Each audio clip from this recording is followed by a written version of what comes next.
Assalamualaikum warahmatullahi wabarakatuh. Halo semuanya, selamat datang di video pembelajaran kami. Kami merupakan mahasiswa program studi kimia di Universitas Pamulang.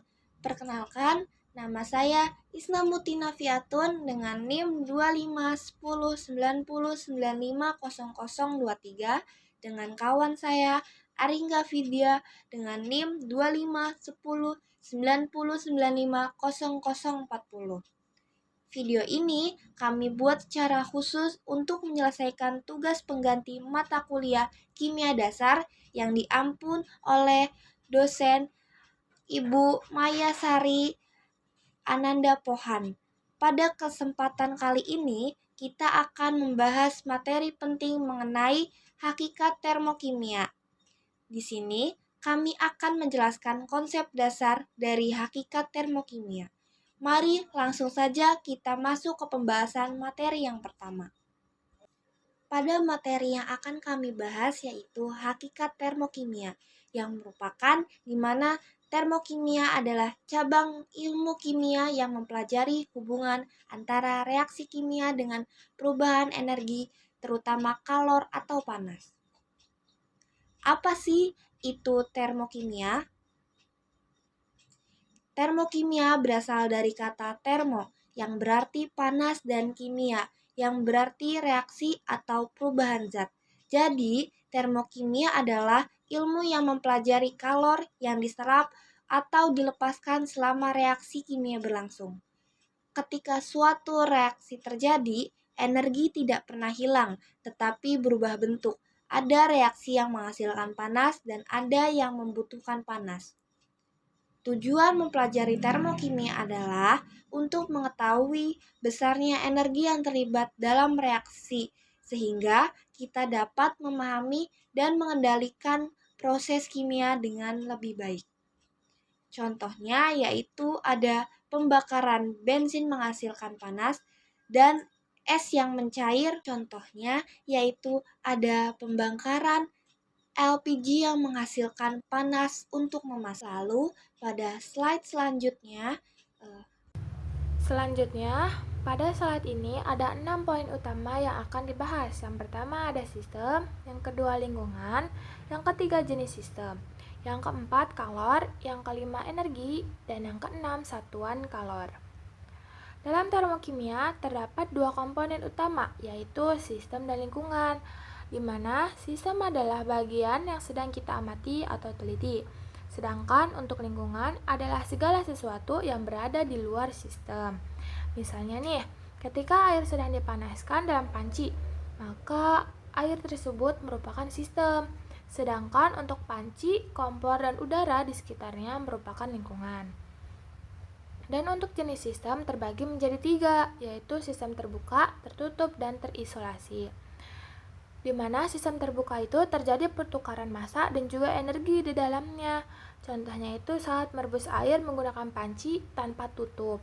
Yang kedua adalah sistem tertutup, di mana di dalamnya hanya ada pertukaran energi, tetapi tidak ada pertukaran massa. Contohnya itu botol yang tertutup rapat saat dipanaskan. Untuk yang ketiga ada sistem terisolasi, di mana di dalamnya tidak terjadi pertukaran massa maupun energi di dalamnya. Contohnya itu termos ideal.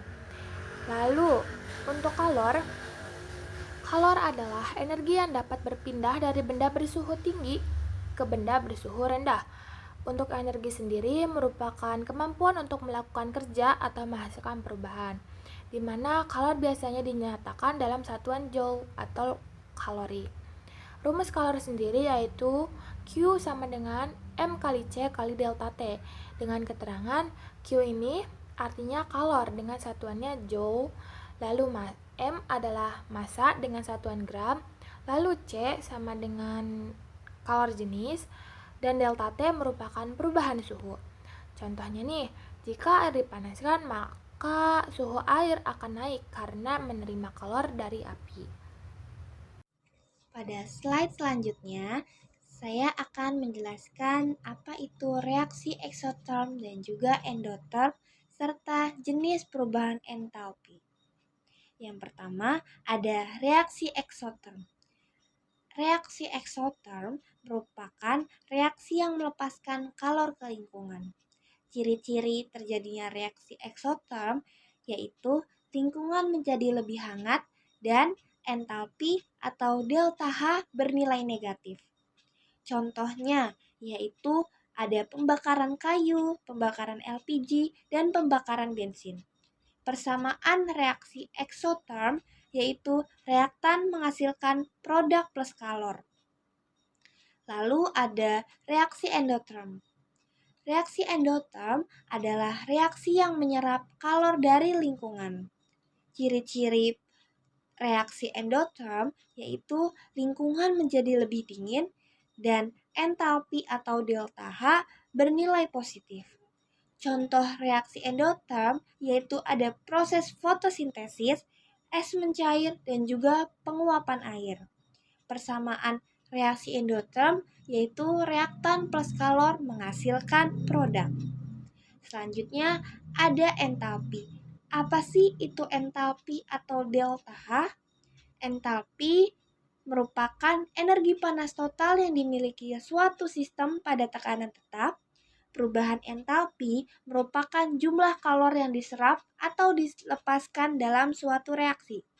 Rumus entalpi yaitu delta H sama dengan H produk dikurang H reaktan. Interpretasinya yaitu jika delta H kurang dari 0 merupakan reaksi eksoterm. Sedangkan jika kalau delta H lebih dari 0 merupakan reaksi endoterm. Nah, di sini juga ada jenis-jenis entalpi. Yang pertama, entalpi pembentukan, yaitu energi yang terlibat saat membentuk 1 mol senyawa.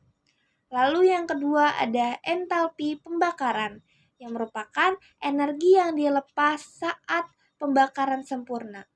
Yang ketiga ada entalpi netralisasi, yang dimana energi yang dihasilkan dari reaksi asam dan basa. Lalu yang terakhir ada entalpi penguraian, yang dimana energi diperlukan untuk menguraikan senyawa. Selanjutnya tentang hukum Hess.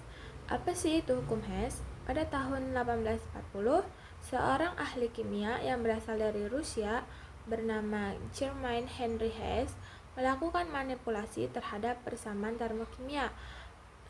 Hal itu berguna untuk menghitung entalpi yang terdapat dalam sebuah hukum yang dinamai dengan hukum Hess atau hukum penjumlahan kalor. Germain Hess menyatakan bahwa apabila semua reaksi berlangsung dalam 2 tahap reaksi ataupun lebih, maka perubahan entalpi terhadap reaksi tersebut akan bernilai sama dengan jumlah perubahan entalpi dari seluruh tahapan yang terjadi.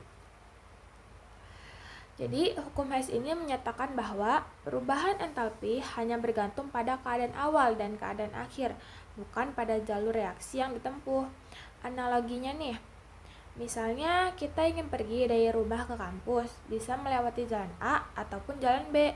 Walaupun jalannya berbeda, titik awal dan tujuannya pun tetap sama. Begitu juga dengan perubahan entalpi. Nah, untuk manfaatnya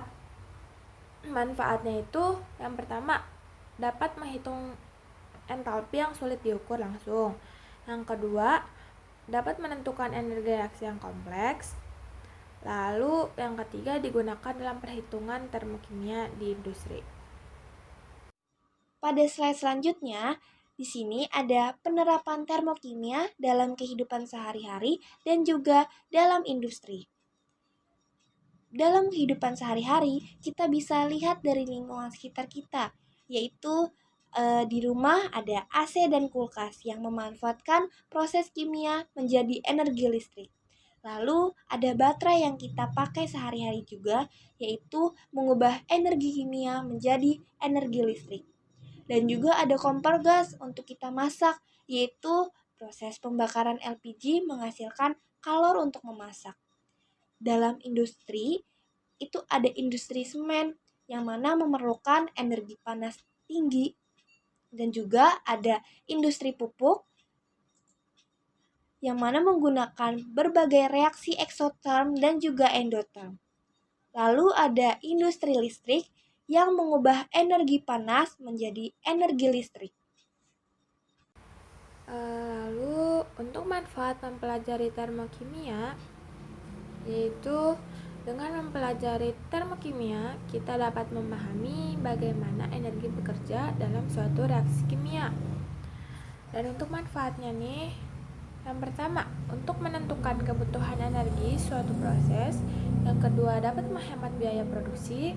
Yang ketiga, meningkatkan efisiensi industri.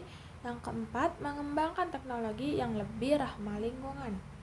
Yang kelima, membantu penelitian dan pengembangan bahan baru. Dari pembahasan materi termokimia yang telah kami jelaskan, dapat disimpulkan bahwa termokimia merupakan cabang ilmu kimia yang mempelajari hubungan antara reaksi kimia dengan perubahan energi atau kalor. Dalam termokimia, dikenal reaksi eksoterm yang melepaskan kalor dan reaksi endoterm yang menyerap kalor. Besarnya perubahan energi dinyatakan dengan entalpi atau delta H. Konsep termokimia yang sangat penting dalam kehidupan sehari-hari maupun berbagai proses industri. Sekian presentasi dari kami. Terima kasih atas perhatian yang diberikan. Mohon maaf bila ada kesalahan kata dalam menjelaskan materi ini. Wassalamualaikum warahmatullahi wabarakatuh.